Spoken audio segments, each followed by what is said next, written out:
Josh, are you feeling confident with prospects for Brisbane? Yeah, I've ticked every box so far this week. The side's obviously been a troublesome area for me, in the past. So you can lean on the side of caution, I guess, a little bit, but it's very minor compared to the last few I've had.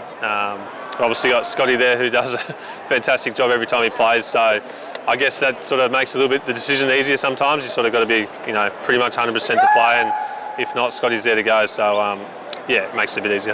Pat said you and he sort of looked at it during the Perth test, and you were aware that if you push through it, it could add weeks to the possibility of how long it take to come back. Yeah, exactly right. I think I've probably done that in the past. I remember the time in quarantine before the Ashes, I probably pushed it for quite a while, and then the time against the West Indies, I think it was in Perth. I think Pat did his quad and we had to bowl a few more overs, so it sort of feels every over you bowl in that situation sort of adds another few days every time. So yeah, lucky enough to be able to pull up a little bit earlier than scheduled. So yeah, it feels very minor, and this week has felt pretty good so far.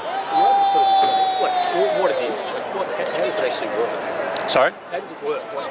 Just a side strain of the sorts? Yeah, it's not necessarily your typical side strains, which I've had a couple in my career. You run in and bowl one ball and you just grab your hat and you're off and you're out for 6 weeks. That's not that sort of side strain. It's from sort of repetitive use, and I've got not much room in that side between the bottom rib and the hip. So yeah, it's been a bit of it's caused me a lot of trouble, I guess, over the last few years. But perfect prep this year and played the Shield game and ticked all that off, and I was very happy where I was, and it sort of still happened. So I was a little bit pretty annoyed there for a few days, but there was plenty of meetings and stuff from CA's point of view, and physios, doctors, all that stuff. So we'll come up with a few options and see if we can stop it from happening again. A day or two before the test, bowling at a reasonable clip out in the middle.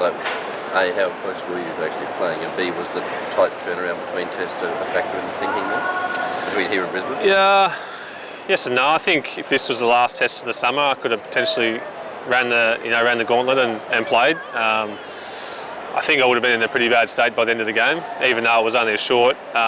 Just wasn't quite right, I don't think. Only bowled off maybe 3/4 that day, and then bowled again day one, and we'll bowl again tomorrow. So yeah, tomorrow's a sort of big day and 2 spells and all that sort of stuff, and tick a few boxes. Josh, were you a bit surprised to be the starting point for a discussion about how united or otherwise the team was? Yeah, a little bit surprised. Walking out of that press conference was, thought nothing of it. It was a normal one for me, and yeah, I was pretty surprised how things ended up. But I think obviously the dead air there for a while was, 10 days between games is something to talk about. But yeah, I think that stuff's all done now. On that turnaround, Josh, did the longer turnaround help you all just to decompress after that defeat? And on the flip side, having got a big win here, does the shorter turnaround maybe help you carry that into Brisbane momentum? I think you can make those arguments with a less experienced team. I think we've played enough cricket now, at this level. We've been together for a long time now, and ups and downs, and whether it lasts 10 days or 3 days, I don't think that really worries this sort of team. But I think I definitely see that point, with a young, inexperienced team, and so long between games after a heavy loss could cause some issues. But I think this team's very level and stays relaxed pretty well. A couple of years ago, you had a similar situation heading into Boxing Day. It was a touch and go, and you made the call at the last minute. Do you feel that experience, does that experience shape what your decision could be this time around at all? That if it is really close, that you will make that call again? Yeah, I think, with history with this one, I think I'm very well aware of the area and how the feelings are and what sort of pain it is and how I can get through sessions and what that means. So I'm, very experienced with this one, and I guess that makes my decisions a little bit easier, and I know what I can get through and what I can't, and if I'm ready or not. So yeah, I guess that experience is the positive in this regard, yeah. Is it a good trend for the bowling group that you've kept India down basically 3 innings out of 4, and the other one was probably just from a short turnaround of the game? Yeah, I think so. I think you can take a lot of confidence from those innings, 3 out of 4, as you mentioned. Scores are typically low here in the pink ball games, although we got a decent score. But I think the further you go into the series, you start to get those matchups and who's on top of who and vice versa. And I think it's definitely positive, yeah. Was there anything that raised your eyebrows during the first test around the way India celebrated wickets? No, I don't think so. They're a passionate team. We've played with and against them for a long time now, and you see it in full flight in the IPL. The crowds just love that sort of stuff. So, seen it all before. Perhaps a surprise that that's something with Brisbane last year. Does it pose any differences sort of going from here to Brisbane?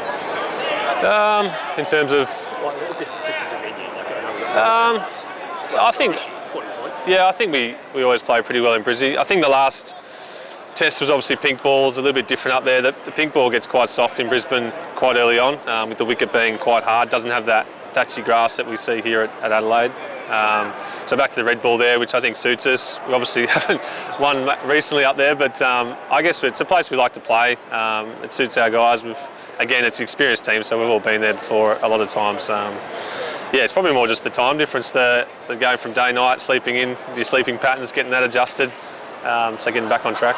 Just one about you guys and Coley. Is it a situation where you've faced him so often, it's almost like he knows where you're going to try to bowl, you know where he's going to try to hit or not hit, and it's just a case of whether the conditions vary it or whatnot? Yeah, I think it just comes down to who executes well on the day, whether he leaves you well until the ball gets soft or someone else comes on the bowls and doesn't bowl quite well enough. I think there's a lot of matchups like that throughout international cricket. You know, we've played each other so much. If you've been around for 10 years, you pretty much know each other inside and out. And again, it's all about execution. You can plan all you want, but just nailing that area when you're bowling and leaving well and playing the right shots when you're batting. So it's very small things all the time. Is it with him in particular? Is it just, I suppose, important to be patient in that sort of fifth, sixth sort of stump corridor, not trying to attack the stumps too much? Yeah, I think there's different players in different teams, and there's some players you have to be really patient with, and there's other players who sort of come at you, so you can, you don't have to be as patient and you don't have to stick there as long, but they're dangerous because they can score. So I don't think batters are probably as patient as they were 10 years ago. They like to feel that bat on ball more, and we've seen that the way England play and even players in the Indian team with Pant and Reddy and guys like that. So it's a very case by case when you're bowling at a player. You mentioned Scotty at the beginning. Do you just sit back and admire what he's able to do when he comes in? Obviously, it's been a couple of summers since he's played at home.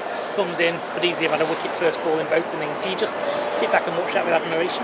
I do, yeah. It's I think just the admiration is he just sticks to his guns. He does his job.